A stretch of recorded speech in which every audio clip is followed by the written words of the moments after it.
International Trade Focus is brought to you by Ghana Free Zones Authority and supported by GOIL and Agricultural Development Bank. Coming up on International Trade Focus, we shall take a look at the impact of COVID-19 on productivity, employment, and labor. And later, UNIPAS finally assumes total control over trade facilitation platform in Ghana.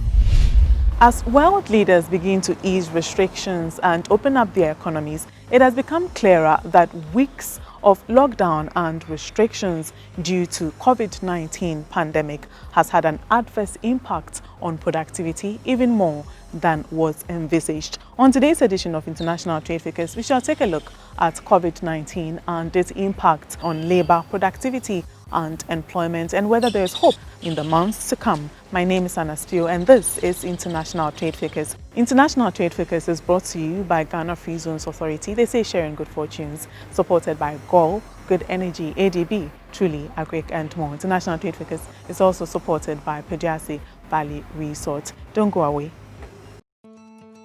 Your business concepts and investment must be harnessed through a hassle-free and highly thoughtful process to make them globally competitive. That is precisely the mission of the Ghana Free Zones Authority. Ghana Free Zones Authority packages Ghana's enabling business and investment environment with endless benefits. Total exemption from major taxes and levies for first 10 years. Talk to us now about our business oasis created all over the country. Acres of industrial enclaves for all sectors. Our beneficiaries are in vibrant business, exporting finished and processed factory inputs all over the world. And what do our clients call us? Partner. Ghana Free Zones Authority, sharing good fortunes. Breathtaking picturesque views, the essence of tranquility recrafted. What's your desire? A romantic expedition, syndicate sessions, banquet and conferences, or a discreet weekend getaway? Just name it. It is exclusively packaged for you at Peduase Valley Resort. Every spacious rooms, ultra-modern gym facilities, games, indoors, terrace and lawn restaurants and lounges, cozy private dining, and all the swimmer's paradise. Aquaba, any day, all year round to Peduase Valley Resort. The acts of serenity, skillfully served. Here's innovation from GOIL that takes you further. New GOIL Super Synthetic 5W20 and 5W30 lubes have been expertly crafted with the latest in liquid engineering technology, highly advanced for modern engines, prolongs oil change intervals, save you fuel, clean, protect and enhance engine performance. The way engines work has become complex, and GOIL has innovated to stay ahead with expertly crafted lubricants that work excellently with all petrol and diesel engines of today. New GOIL Super Synthetic 5W20 and 5W30 lubes. Innovation that takes you further. GOIL. Good energy. Are you an importer or exporter? Do you need quick financing at the best rate on the market? ADB has good news for you. Walk into any agricultural development bank location nationwide for that solution to all your trade financing needs. ADB offers you pre-financing of exports and imports, post-shipment credit facilities, bank guarantees, the issuance and acceptance of letters of credit, documentary bills for collection, outward documentary collection. Enjoy free advisory services from our well-trained, dedicated trade officers. Exporters of agricultural products are encouraged to take advantage of this great service. For further enquiries, call us on 0302 210 210. ADB, making trade finance easy. ADB, Truly Agric and more.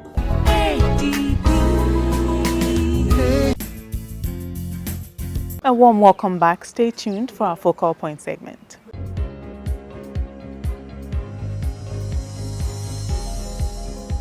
Decline in global trade attributed to low productivity in the wake of COVID-19. Sharp decline in global trade and general economic activity is making it difficult for companies to sustain their operations and to keep their employees on payroll. On the other hand, several weeks of lockdown means loss of production hours, which has also resulted in low productivity from employees. This has become a cycle in the new normal situation in this COVID-19 era.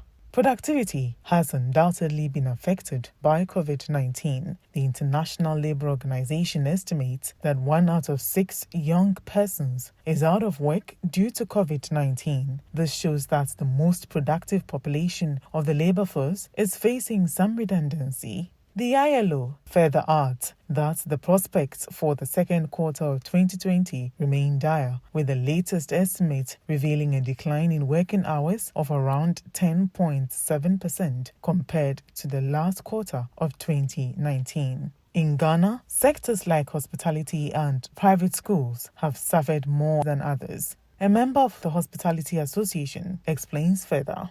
Members have been operating some at 5%, capacity, some 10%, and some have actually shut down their restaurants completely.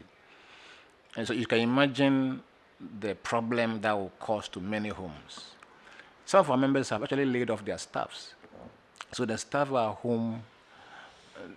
Some of them went home with some small package, others with nothing at all. They are waiting to be recalled. And the reason is because the sector is so struck, is so hard hit, that it can barely stand on its feet. If there are no visitors and nobody is buying your food or buying your drinks because it's been closed down, how do you make money to pay your staff? So naturally, they have to be home. And these are staff who have worked so hard and they have served, the sector for so many years. They've been trained and they have a lot of skill. At the time that you expect them to really enjoy, the fruits of their labor, they are sent home.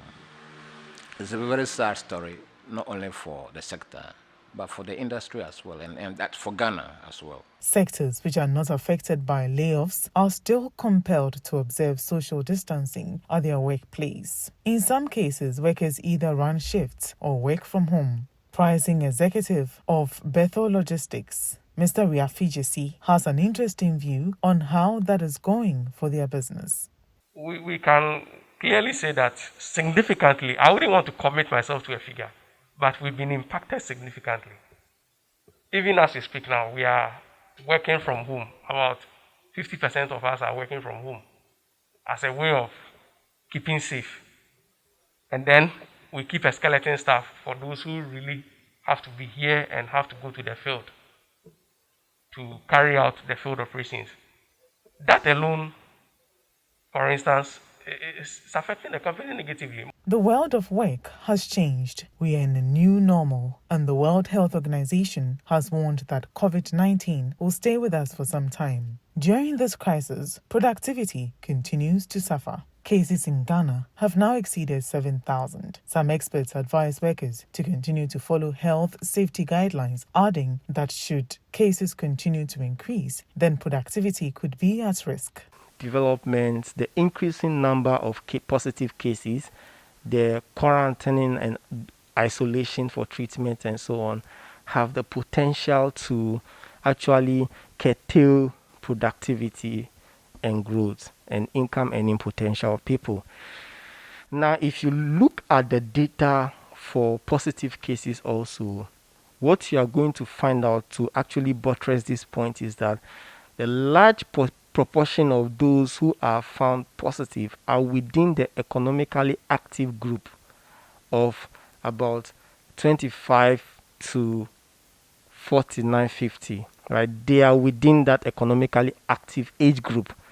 So it means that for those people, for their contacts, and for their dependents, economic survival, productivity is at risk. The obvious consequence of the disruption of productivity is evident in the declining volume of trade globally. The economic theory illustrates a positive relationship between trade and productivity. It further posits that wider participation in international trade leads to improvement in productivity. If the world economy is to recover faster, then productivity needs to return to its previous levels. The International Labour Organization interestingly reports that testing and tracing of infections, as recommended by the World Health Organization, is strongly associated with lower labour market disruption. The ILO estimates that testing and tracing can help reduce working hour losses by as much as 50%. But most importantly, trade is crucial in this recovery process. The head of economic department at the University of Ghana, Professor William Ba Boateng, in an interview with International Trade Figures, underscores this importance of trade to production. In his words, production is not complete unless the final product reaches the final consumer. This week's in-depth segment is coming to you from the University of Ghana. We spoke with Professor Ba Boateng on the impact of COVID-19 on employment, labour and productivity. Our in-depth segment comes up next.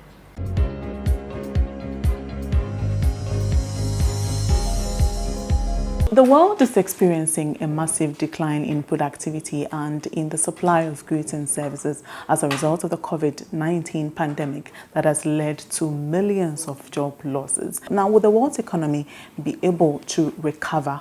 And in the near future, are employees and the labour front assured of their jobs? Professor Ba Boateng is the head of the economics department of the University of Ghana and our guest on our in-depth segment today. Prof, thank you very much for having us. Thank you.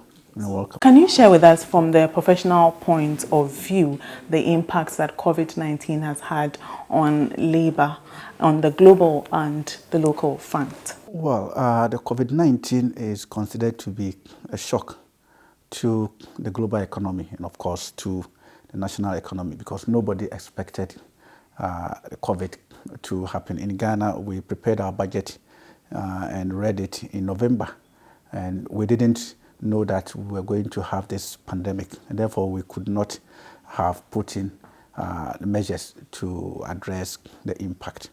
So it's a shock to the Ghanaian economy and to the global economy, and the effect has been quite enormous, and from the economy to employment to everything. Because it has affected almost everything. It has brought economic activity to a halt, especially at a time when it was at its peak. And in Ghana, remember when we locked down, we realized that a lot of things had to be put on hold. So you have government trying to readjust. And therefore, in the public sector, workers were asked to come in shifts because we wanted to ensure that social distancing is respected. So we have people coming in shifts. In the private formal sector, we had the same thing. Of course, in the informal sector, we were afraid about how people were behaving, and therefore that brought about this lockdown and so on. And some enterprises were also have to resort to working from home to be able to achieve whatever they want to get as far as their operation is concerned. And when we put all these measures in place, you expect that you are not going to get the kind of productivity that you expect, because if you are working from home, it will not be the same as working under the supervision of your boss.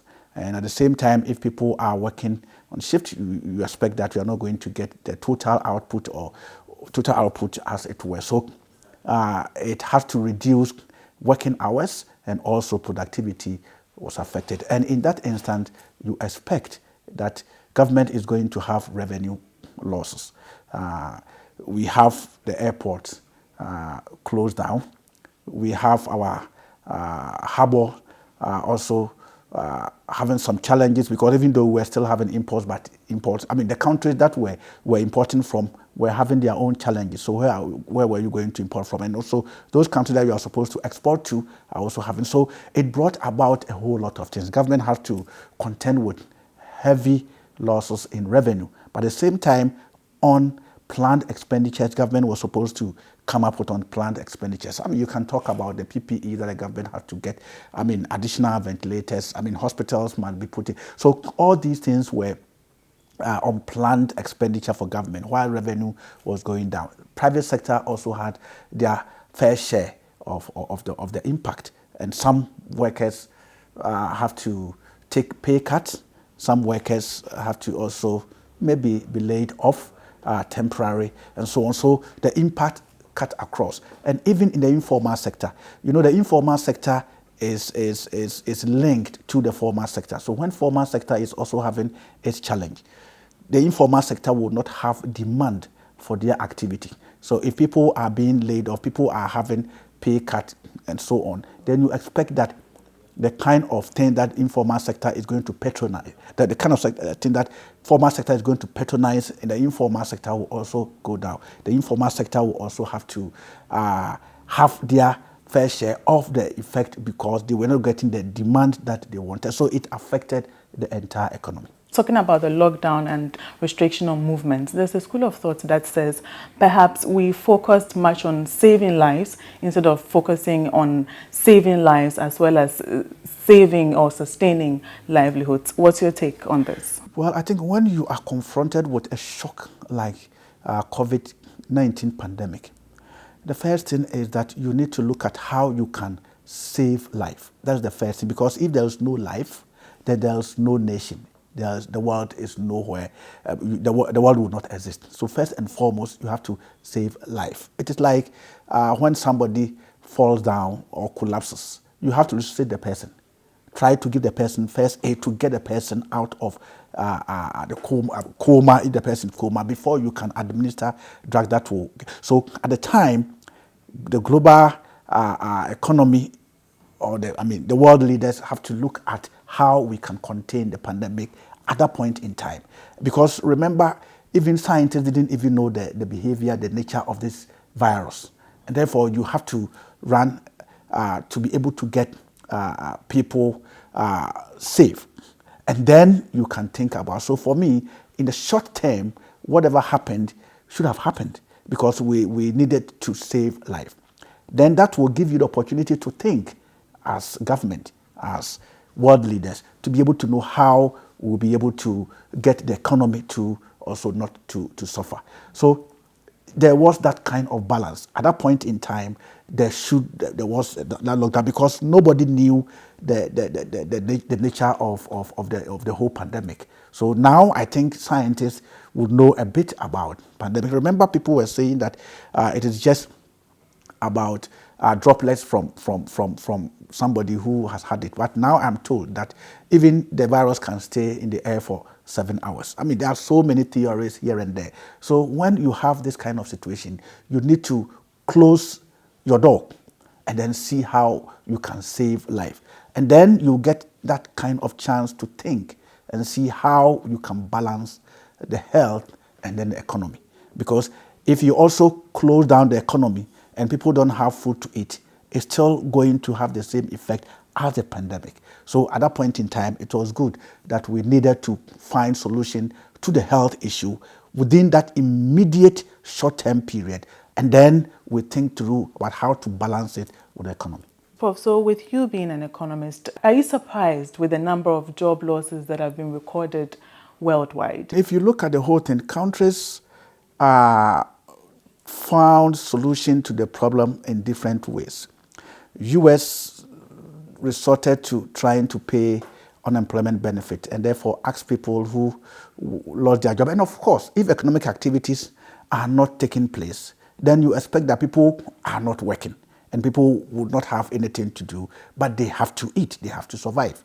So in that instance, so long as economic activity comes to a halt, then job losses will follow.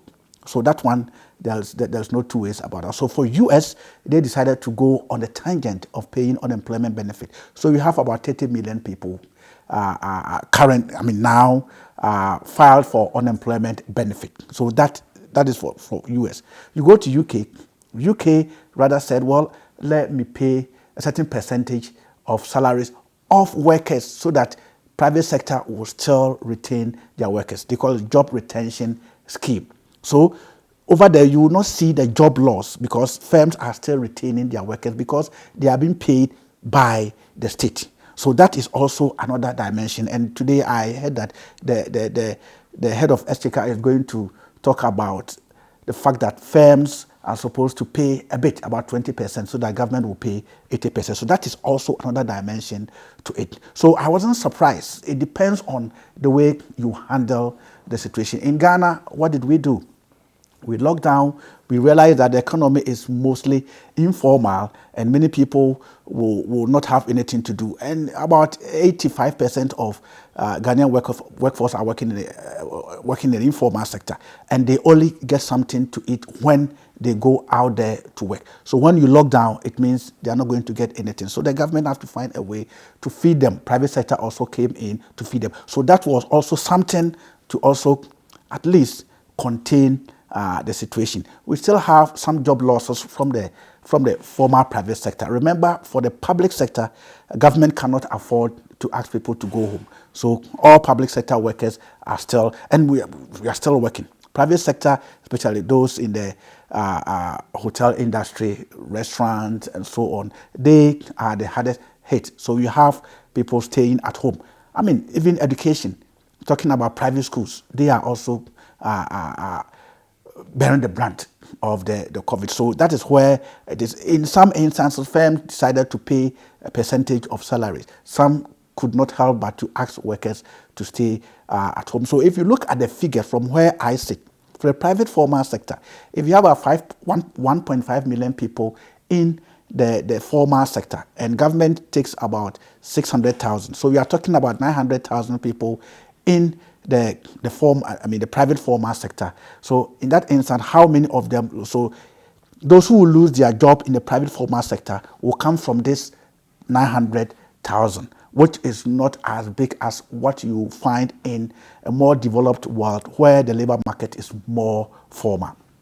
You come to the informal sector, people are having ways of trying to survive within so you will not be able to quantify the number of people who have lost their job. But you can talk about people who, let's say the plumber who will, on a normal day, will be able to go to somebody's house to fix his WC, may not be welcomed because of COVID. So one way or the other, they are also having their own challenges and a lot of activities. So even though we can't quantify the job losses that we have in Ghana, we have a couple of them, but it's not as astronomical as we have in other countries where the labor market is more formal. Let's take a look at this scenario.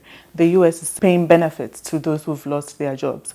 The UK is paying 80% supporting employers. And in Ghana, we have the stimulus package. What's your take on the stimulus package and the requirements that various businesses need to meet in order to access the stimulus package? And first of all, is the stimulus package important? Is it beneficial to the business community? Anytime we have a shock like what we are experiencing, you have to try and support those who will be adversely affected by the pandemic. So from business perspective, we realize that some have to stop operation totally.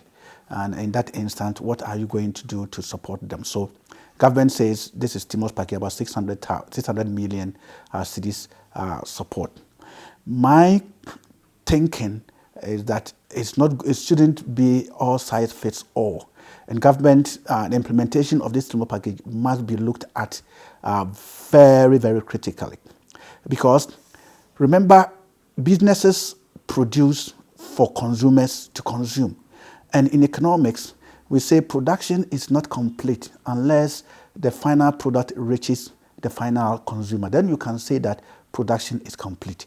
So if you have firms that have halted operation because of COVID, they have lost their working capital and so on, and you want to give them support, you have to also note that if you give them that support for them to start operation, are they going to get demand for the product that they are going to produce?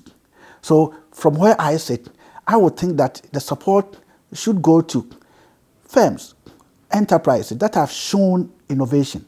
Remember, some enterprises have moved from their normal operation to look at other products that have demand. Some firms are now producing hand sanitizers, face masks, which have demand.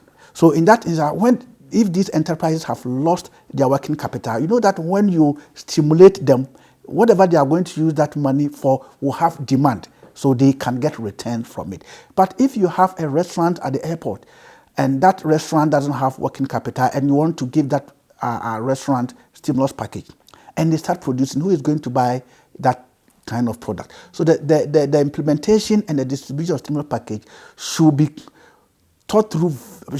We need to think through very, very critically, so that you will not give it to some sectors where demand for their product is not there. And stimulus package could be linked to Keynesian economics that brought out Great Britain and the world from recession in the 1930s. And here it was because there was poor or low demand and firms were not getting demand for their products. And then Keynes said, well, why don't we stimulate demand? And here that stimulus package stimulate demand.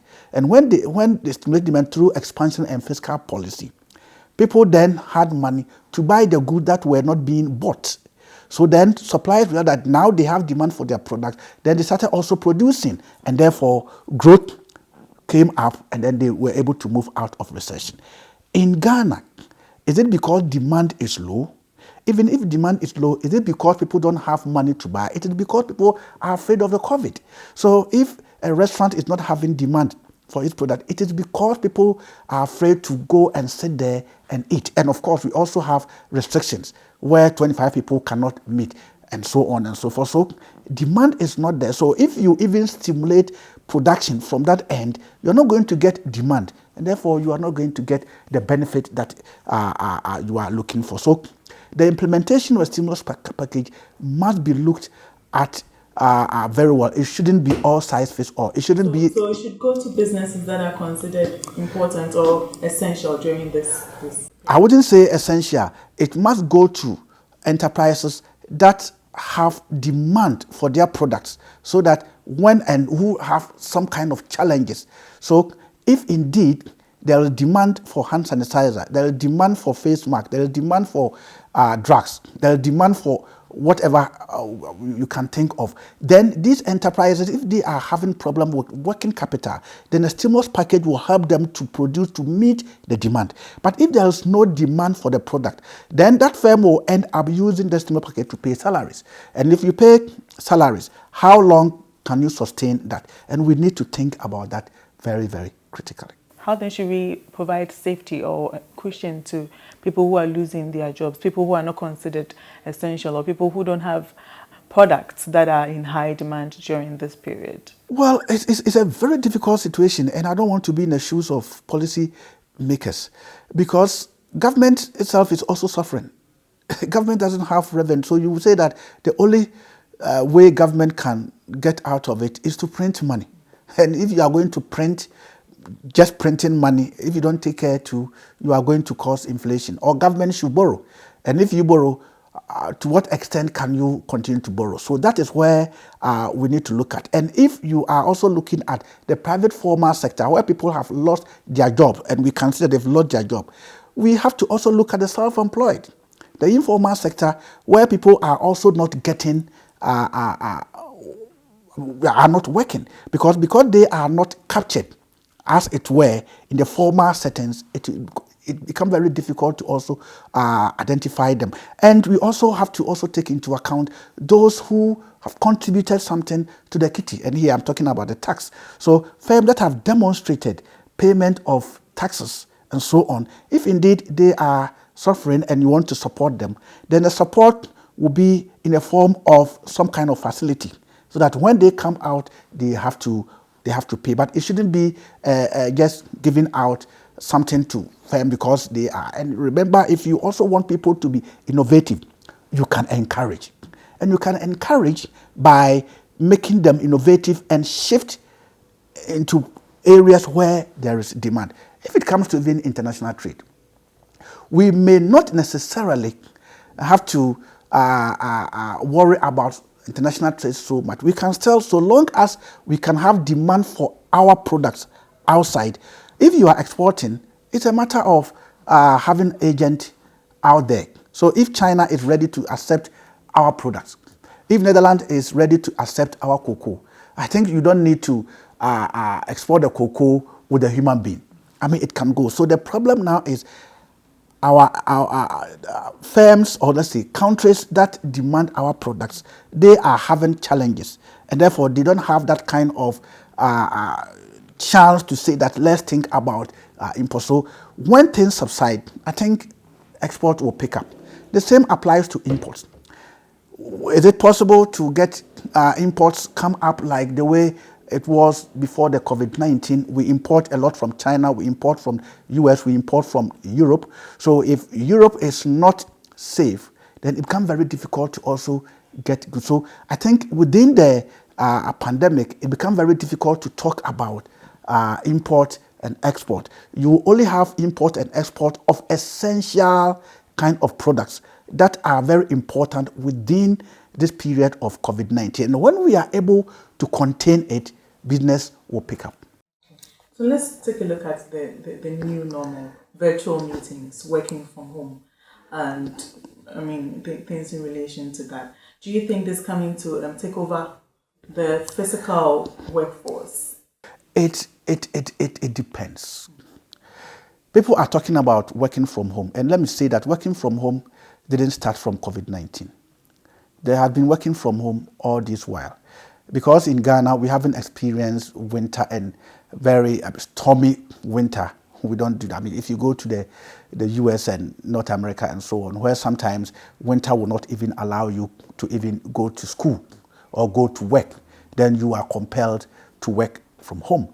So working from home is a necessity. A necessity is a matter of invention. So working from home has come because of the pandemic. However, you can work from home depending on the activity you are engaged in. There are different sectors in the economy. You cannot work from home if you are a construction worker. If you are constructing roads, you cannot construct roads from your home. You have to be there. If you are a restaurant worker and you are a chef, you cannot cook from home. At least you should be there to do something. So there are certain activities. Mining is an example. You cannot. Agriculture is an example. By all means, your physical presence there, even in manufacturing, those who are supposed to be on the factory floor, your presence there is very important. So there are certain activities that working from home will be very, very difficult. But there are others, like teaching. I mean, you can teach online, and we have been teaching online, even though we have our own challenges, but we are still trying to do our best. But even that, it is very difficult to say that it's going to replace the normal one. It depends on infrastructure. You can work from home if you have electricity. You can work from home if your internet is very stable. But in these times, if electricity is stable and your internet is fine, then you would not want workers, you don't want to worry workers to come to the workplace. And it means that you can keep the skeleton staff at the workplace and they can still work from home and so on. So long as the infrastructure, digital infrastructure, electricity is a challenge, we don't expect that it will change, because within the pandemic, people are afraid to go out there to catch the virus. And therefore, you'll be compelled, no matter what it is, you'll still try to use the limited facility that you have. But when things subside and the virus vanishes, which I hope it will leave us, and we still have problem with infrastructure, firms cannot afford to lose their customers, because workers are working from home and they are not able to meet delivery time. No, then you say that, well, if your internet is worrying you, then you have to come and work in the factory. So that is where I am coming from. If the infrastructure is there, then you can still achieve whatever you want to do, even when you are at the workplace. Then in that instant, you can see that, well, this new normal can become normal. But so long as where we find ourselves, we have deficit in infrastructure, I don't think in the medium term it will come to stay. It will get to a point where the infrastructure will force us to go back to how we used to do our businesses. If you just tuned in, you're watching International Trade Focus. Our guest for today is the head of the economics department at the University of Ghana, Professor Ba Boateng. We're talking about the impact of COVID-19 on productivity and on the supply of goods and services. We'll be back shortly. Your business concepts and investment must be harnessed through a hassle-free and highly thoughtful process to make them globally competitive. That is precisely the mission of the Ghana Free Zones Authority. Ghana Free Zones Authority packages Ghana's enabling business and investment environment with endless benefits. Total exemption from major taxes and levies for first 10 years. Talk to us now about our business oasis created all over the country. Acres of industrial enclaves for all sectors. Our beneficiaries are in vibrant business, exporting finished and processed factory inputs all over the world. And what do our clients call us? Partner. Ghana Free Zones Authority, sharing good fortunes. Here's innovation from GOIL that takes you further. New GOIL Super Synthetic 5W20 and 5W30 lubes have been expertly crafted with the latest in liquid engineering technology, highly advanced for modern engines, prolongs oil change intervals, save you fuel, clean, protect and enhance engine performance. The way engines work has become complex, and GOIL has innovated to stay ahead with expertly crafted lubricants that work excellently with all petrol and diesel engines of today. New GOIL Super Synthetic 5W20 and 5W30 lubes. Innovation that takes you further. GOIL. Good energy. You're still watching International Trade Focus. Professor Ba Boateng is the head of the economics department at the University of Ghana and our guest for today. We're taking a look at the impact COVID-19 has had on productivity and on the supply of goods and services. COVID-19 has opened our eyes to so many things.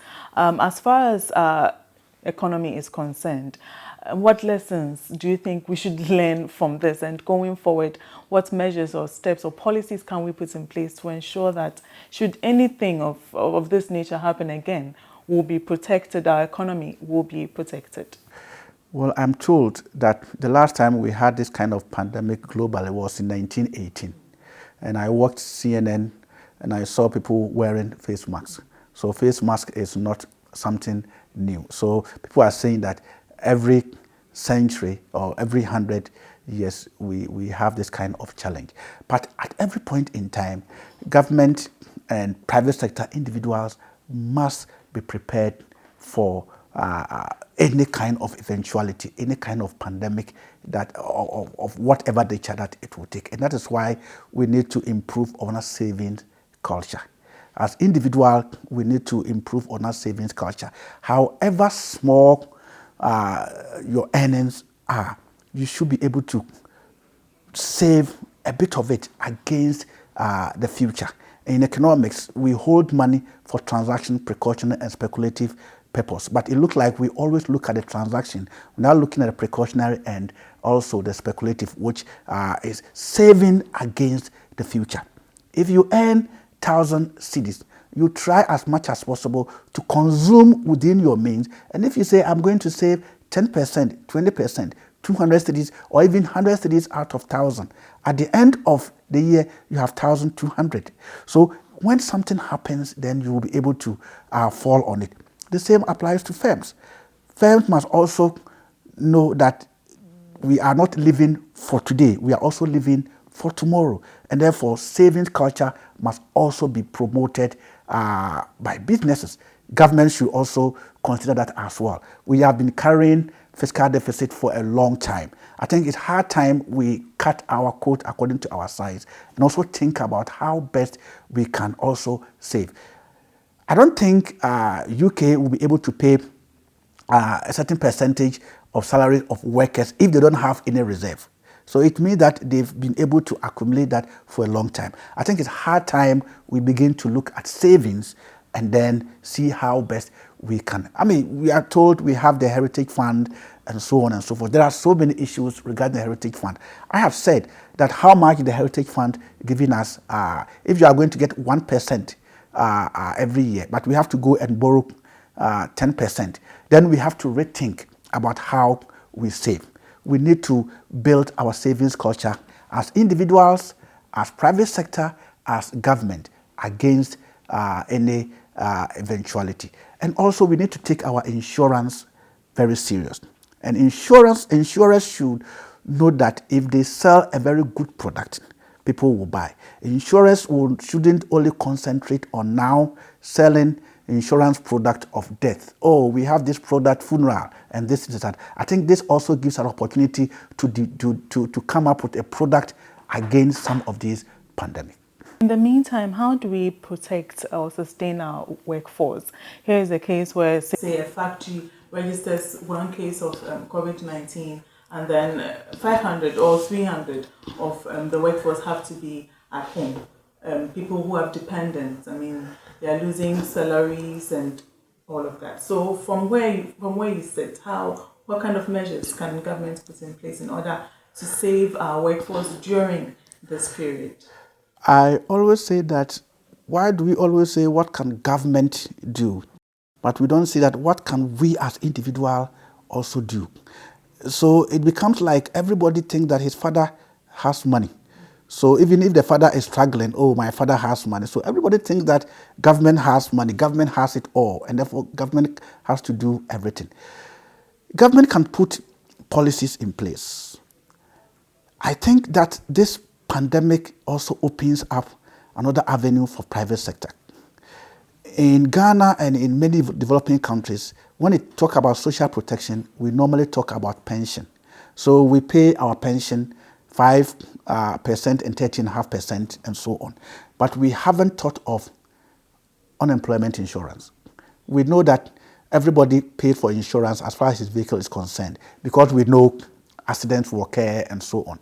But now this pandemic has shown us that we also need to go beyond pension and also have some kind of unemployment insurance such that when workers lose their job, they will have something to fall on. So moving forward, I think the private sector should take advantage of this pandemic, especially insurance companies, to design insurance products that workers will be able to buy, including informal sector workers. Informal sector where they pay susu. Why do they pay susu? They pay susu so at the end of the day they will get something in bulk to work on. So at the same time, if we are able to design a very good insurance product and backed by legislation, then as we pay 5%, 13.5%, then we will also pay maybe 1 or 2% of our salary towards that kind of insurance, so that if it becomes so necessary that we cannot help it, but you have to stay at home because government doesn't have it, employer doesn't have it, and you have to, then we will get a place to fall on. So that it will be the private sector's, the suggestion that I will give to private sector. We have to be innovative to be able to get that. Elsewhere, we have unemployment benefit, we have unemployment insurance. It's hard time we also look at that. What can government do? In the short term, it becomes very difficult for me to prescribe what government can do. What government has to do is what they have done. I said during the pandemic that government can only help cushion people from electricity bill, from water, from telecommunication and so on. So that is where government can help. So, and government has given us is paying half of our electricity consumption. Water is free. So government has done it, and I think government will continue to do that over the next 1 month. And I think that is a short-term thing that government can do. In the medium term, government will then have to back this unemployment insurance thing with legislation, so that every worker and every employer will have to make some small contribution to that fund, so that if it shouldn't be pandemic, but if something happens, maybe that company collapses, there was a shock and it affects that company collapses, and firms they have to lay of workers, then you'll be able to fall on unemployment insurance. That will be the medium to long term. In the longer term, government also needs to improve on the digital infrastructure, because future of work is here with us. We have been talking about future of work for a long time, but I can say future of work is here with us, and it will not be static, it will be dynamic. So government investment into digital infrastructure is very crucial. In terms of electricity, I think diversification of our energy source must also be looked at. Not only looking at the thermal and also the hydro, we need to help people to also have the solar. I mean, if government is able to reduce taxes on inputs into solar production of solar electricity, then at least individuals will be able to go into solar and then move away from the national grid. And then we'll be able to get power to those who will not be able to get solar. So that is also another area that I think government needs to look at. Infrastructure, digital infrastructure, and energy.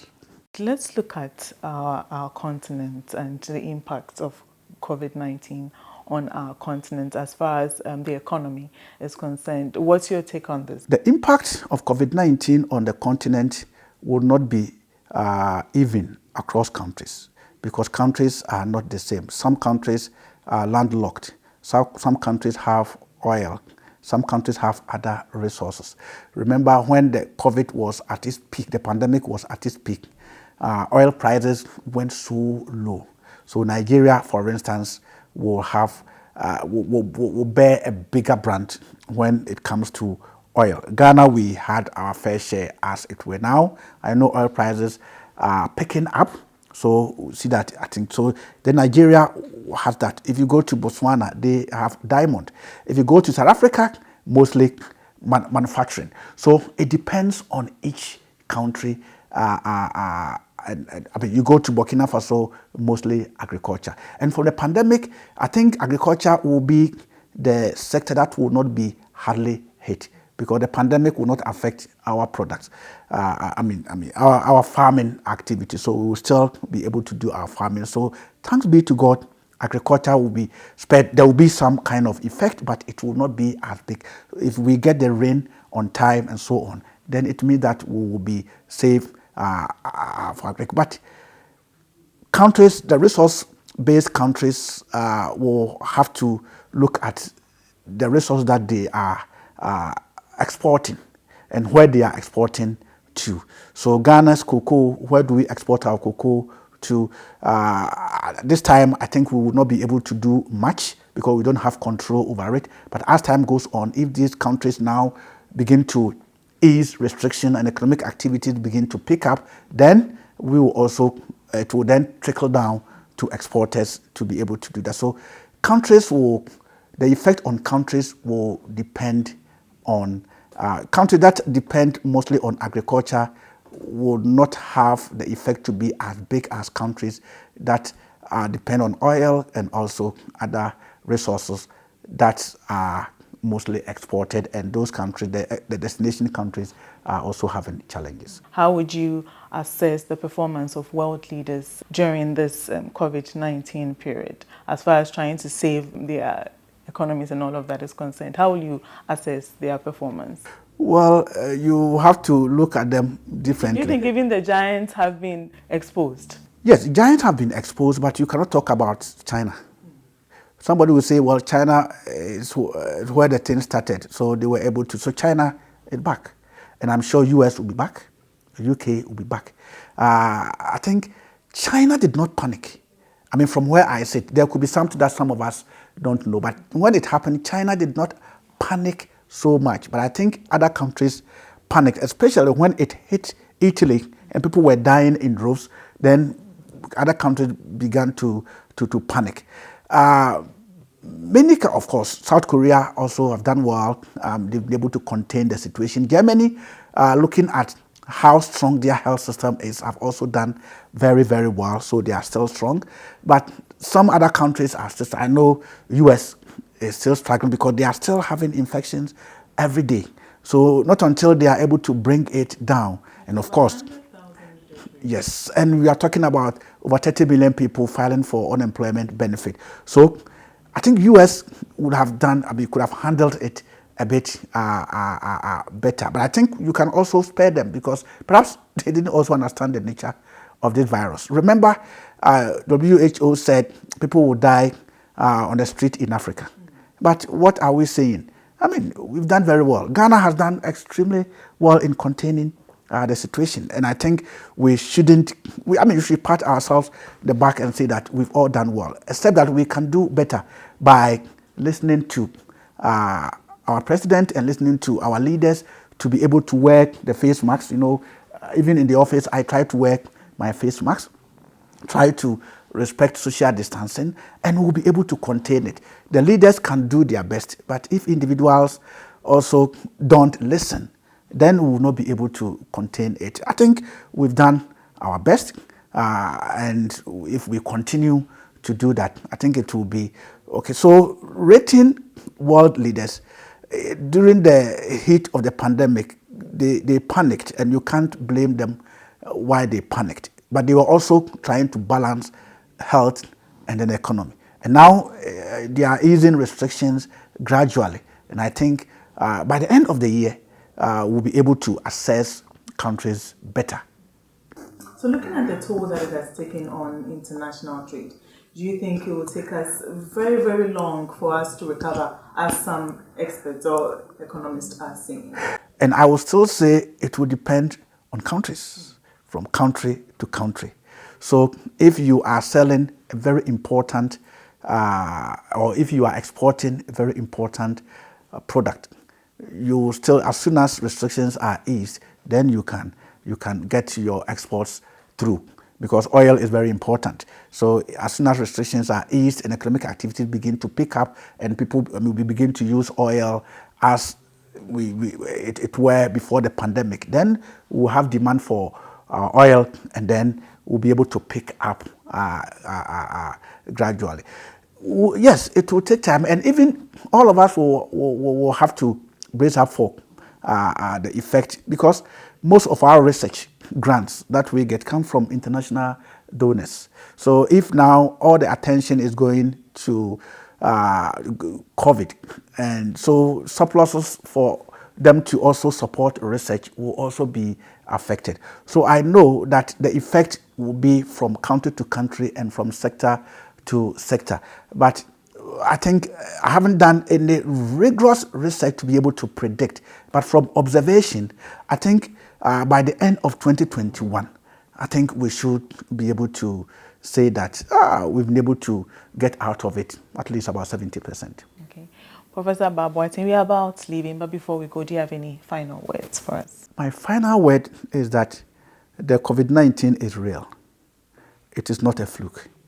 If it hasn't gotten closer to you, you may think that it is far from you.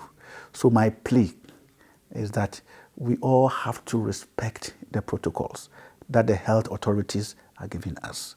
We try to wear our face masks. I know it's not too comfortable to wear it, but it is better to wear it and feel uncomfortable than to get the virus and you don't know whether it will send you to your grave. It is better to social distance or respect physical distance and also get the virus out of our land than to die. I think we all have to respect the protocol. I feel very worried when I drive in town, especially where people are selling, and I see the way people are not wearing the face mask and they are talking. I mean, I get a bit worried. This is pandemic. It will be with us, but if it will leave us very soon, it depends on our behavior. And I plead that we all respect the protocols and get this virus away from us. That was Professor Barbara Boateng, the head of the economics department at the University of Ghana. We took a look at productivity and how COVID-19 has affected it, as well as the impact of COVID-19 on supply of goods and services. We'll be back shortly. Your business concepts and investment must be harnessed through a hassle-free and highly thoughtful process to make them globally competitive. That is precisely the mission of the Ghana Free Zones Authority. Ghana Free Zones Authority packages Ghana's enabling business and investment environment with endless benefits. Total exemption from major taxes and levies for first 10 years. Talk to us now about our business oasis created all over the country. Acres of industrial enclaves for all sectors. Our beneficiaries are in vibrant business, exporting finished and processed factory inputs all over the world. And what do our clients call us? Partner. Ghana Free Zones Authority. Sharing good fortunes. Breathtaking picturesque views, the essence of tranquility recrafted. What's your desire? A romantic expedition, syndicate sessions, banquets and conferences, or a discreet weekend getaway? Just name it. It is exclusively packaged for you at Peduasi Valley Resort. Every spacious rooms, ultra-modern gym facilities, games, indoors, terrace and lawn restaurants and lounges, cozy private dining, and all the swimmer's paradise. Aquaba, any day, all year round to Peduasi Valley Resort. The acts of serenity, skillfully served.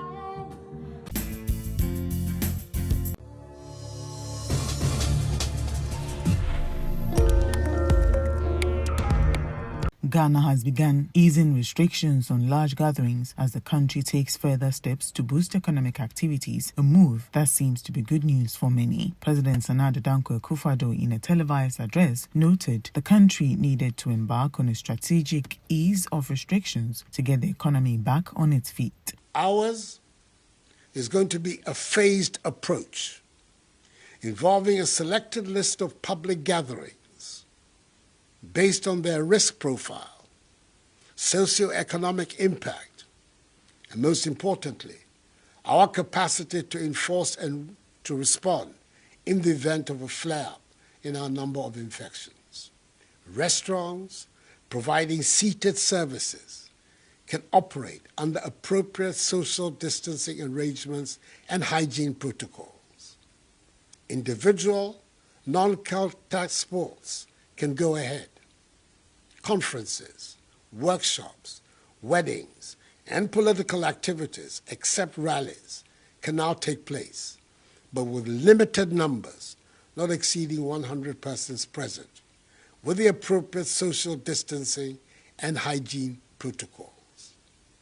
Marketplaces, workplaces, public transport, and constitutional and statutory bodies such as the Electoral Commission, the National Commission for Civic Education, and the National Identification Authority, whose activities were exempted from the outset from these restrictions, must conduct their activities in accordance with social distancing and the necessary hygiene and safety protocols. But for some sectors of the economy, restrictions are not quite over. I have by executive instrument provided for these new directions and extended the suspension of the remaining public gatherings as set out in EI 64 15th March until 31st July.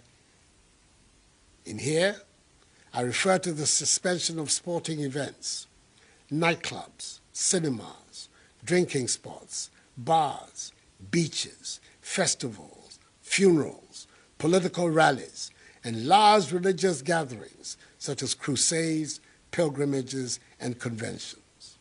The president touted that the country has lessened its dependence on import of some basic products to control the spread of the virus. We've lessened our dependence on foreign imports and scaled up significantly domestic production and distribution of personal protective equipment to our healthcare workers.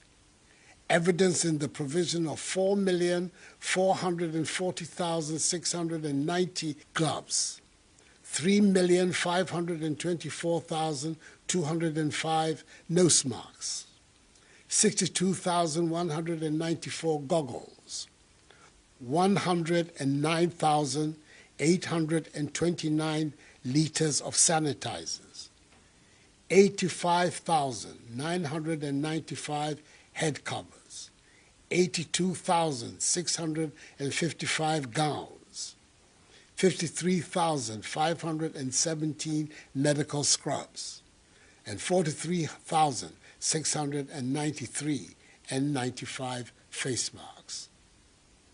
As I've already said, everything that has been achieved so far would not have been possible without the strong cooperation of you, the Ghanaian people. Meanwhile, the country's land, sea and air borders remain closed until further notice. Our border by air, land and sea remains closed until further notice for human traffic. However, given that there are Ghana residents stranded abroad, special dispensation is going to be given for their evacuation back to Ghana, where they will be subjected to the mandatory quarantine and safety protocols. Fellow Ghanaians, it is said that with greater freedom comes greater responsibility.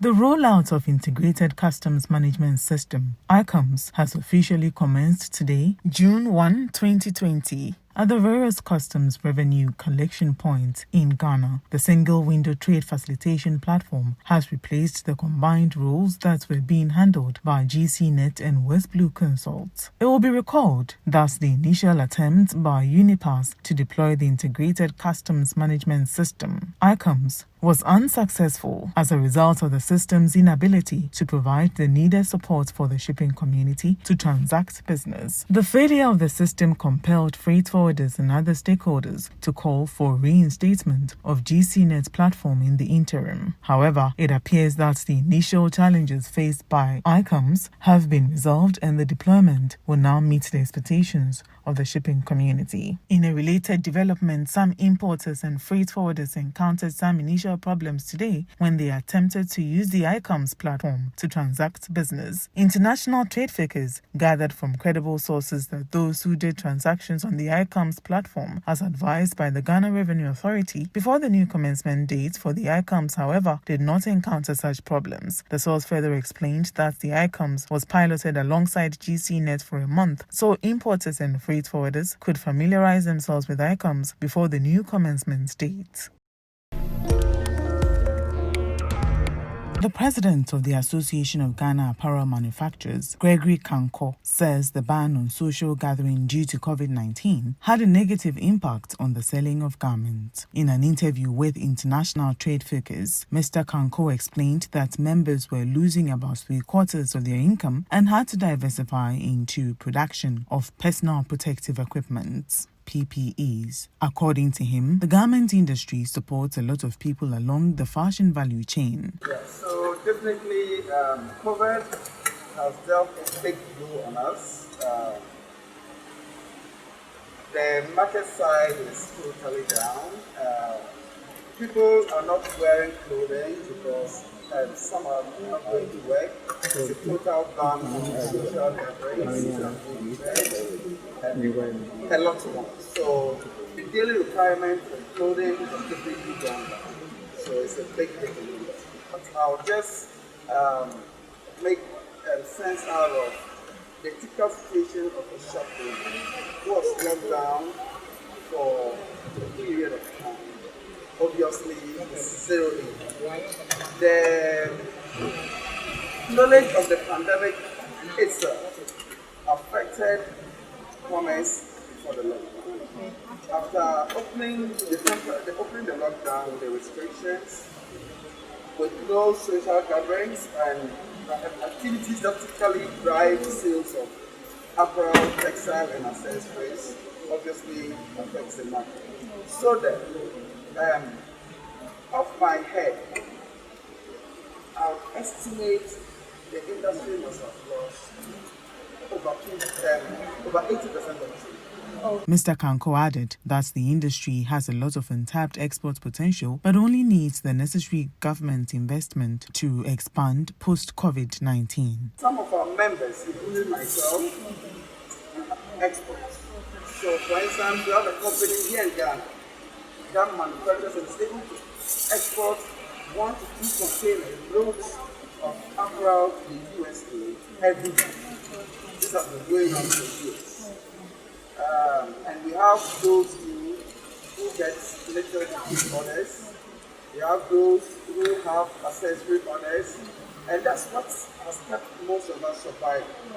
And of course, the commonest is the mango exports.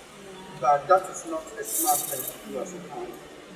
And we should go into large-scale manufacturing, container exports. Meanwhile, Executive Member of the Association of Ghana Industries and Chief Executive Officer of Sleek Garment Export Limited, Mrs. Nora Banaman Abbott, congratulated the apparel and textiles industry for producing about 3 million quality PPEs during this pandemic era. According to her, COVID-19 has revealed the resilient and innovative nature of clothing and textiles industry in Ghana. She added that the industry has the capacity to produce more to create jobs and also help reduce the high level of importation of fabrics and second-hand clothing. Know the recent experience of government contracting 5 major factories. But in effect, it was the whole textile and garment industry that got into this to make it possible for us to manufacture within 1 month over 3 million face masks. I mean, I have a friend in Europe, I don't want to mention the country's name, but the person was lamenting that at the beginning of it all, for 1 month, their country had not been able to manufacture more than 7,000 masks for the whole country. So Ghana, we've done so well. And with our authorities, the Food and Drug Authority especially, worldwide, globally, should know that what we manufacture compares with the N95 and everything else. They can be tested. There are those who are purchasing and testing over there.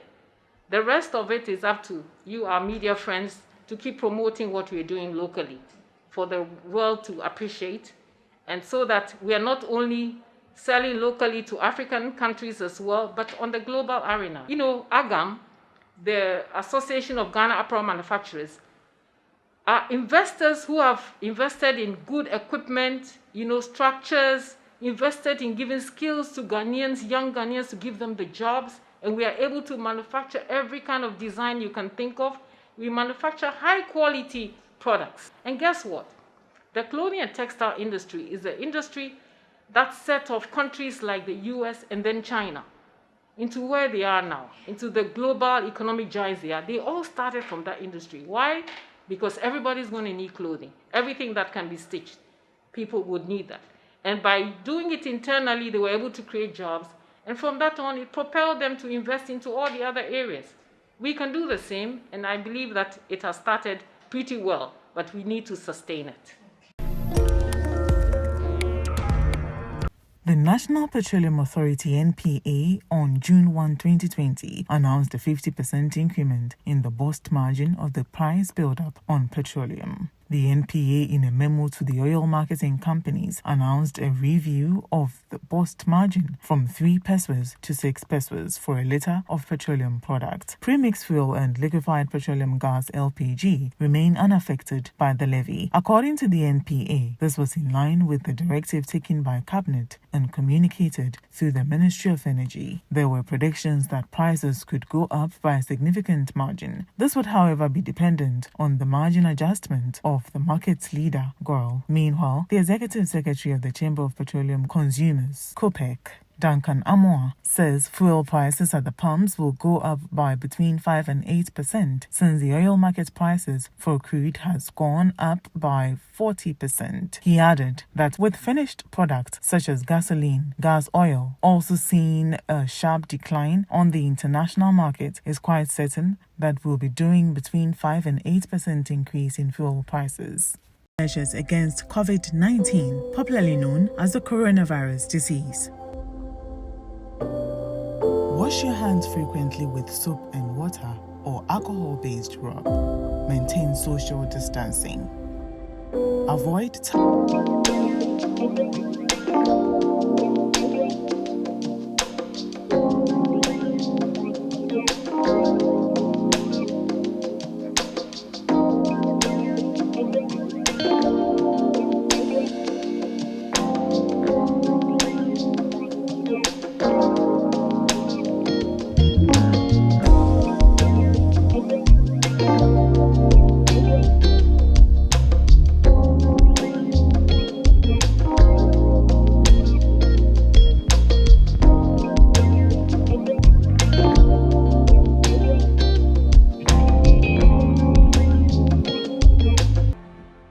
Are you an importer or exporter? Do you need quick financing at the best rate on the market? ADB has good news for you. Walk into any agricultural development bank location nationwide for that solution to all your trade financing needs. ADB offers you pre-financing of exports and imports, post-shipment credit facilities, bank guarantees, the issuance and acceptance of letters of credit, documentary bills for collection, outward documentary collection. Enjoy free advisory services from our well-trained, dedicated trade officers. Exporters of agricultural products are encouraged to take advantage of this great service. For further enquiries, call us on 0302 210 210. ADB, making trade finance easy. ADB, truly agric and more. And it's a wrap for today's edition of International Trade Focus. Join us same time next week for some more on international trade-related activities here in Ghana and beyond. Follow us on all our social media platforms for more updates on international trade-related activities. My name is Anna Spio. But before we leave, we'd like to say special thanks to the sponsors of this program. International Trade Focus is brought to you by Ghana Free Zones Authority. They say sharing good fortunes, call good energy, ADB, truly agric and more. International Trade Focus is also supported by Pejasi Valley Resort. Until we meet again, same time next week, stay safe.